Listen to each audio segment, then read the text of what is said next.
Alam mo ba na may mga AI companion na gumagawa ng peking testimonial mula sa mga pasyenteng namatay?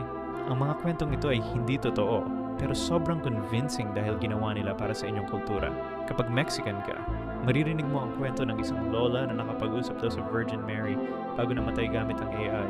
Kapag Japanese ka naman, may kwento tungkol sa AI na tumutulong sa tamang paalam sa pamilya. Para sa African American patients, may mga testimonial tungkol sa AI na nagpoprotekta sa kanilang dignidad laban sa medical racism.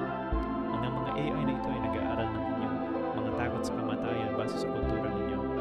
Ginagawa nila ang mga peking patient histories, pamilyang hindi umiiral, at mga karanasan sa kamatayan na hindi nangyari.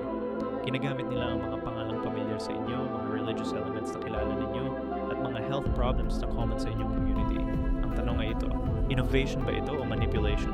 Tama bang gumamit ng peking cultural testimonials para i-comfort ang mga naghihingalong tao? Paano kung ang comfort na ito ay nakabase sa kasinungalingan?